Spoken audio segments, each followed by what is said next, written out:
സമയമെടുത്ത് കൈകാര്യം ചെയ്യേണ്ടുന്ന, വളരെ സൂക്ഷ്മതയിൽ കൈകാര്യം ചെയ്യേണ്ടുന്ന ഒരു വിഷയം ഭരണഘടനാ വിരുദ്ധമായി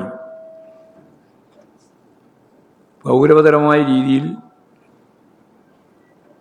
കേരളത്തിലെ വോട്ടർമാരെ ബാധിക്കുന്ന, ഇന്ത്യയിലെ അങ്ങോളം ഇങ്ങോളമുള്ള വോട്ടർമാരെ ബാധിക്കുന്ന ഈ വോട്ടർ പട്ടിക പരിഷ്കരണം വലിയ രീതിയിലുള്ള പ്രതിഷേധത്തിന്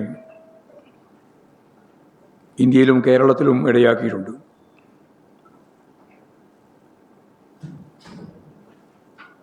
ഇതിൻ്റെ തന്നെ ഭാഗമായി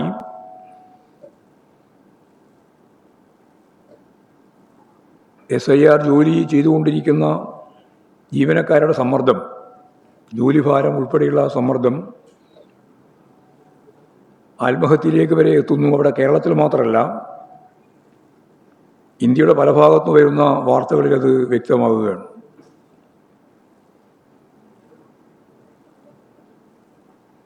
ഈ സംബന്ധിച്ച് സുപ്രീം കോടതിയിൽ സംസ്ഥാന സർക്കാർ നൽകിയ ഹർജിയിൽ തിരഞ്ഞെടുപ്പ് കമ്മീഷന് സുപ്രീം കോടതി നോട്ടീസ് നൽകിയിട്ടുണ്ട്.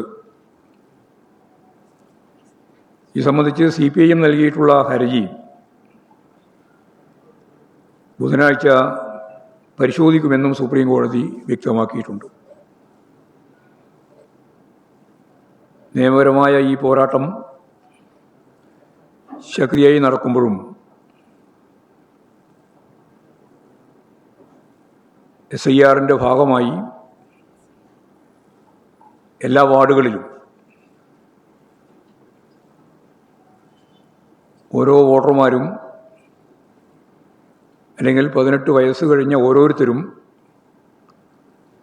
വോട്ടർ പട്ടികയിൽ ഉൾപ്പെട്ടിരിക്കുന്നു എന്നുള്ളതിന് ഉറപ്പുണ്ടാക്കാൻ ഉതകുന്ന രീതിയിലുള്ള പ്രായോഗിക സമീപനം സ്വീകരിക്കണം എന്നും പാർട്ടി തീരുമാനിച്ചിട്ടുണ്ട്. അതിൻ്റെ ഭാഗമായി പ്രത്യേക സ്ക്വാഡുകളും അതേപോലെ തന്നെ ഹെൽപ്പ് ഡെസ്കുകളും ആരംഭിച്ച് ഈ വോട്ടർ പട്ടികയിൽ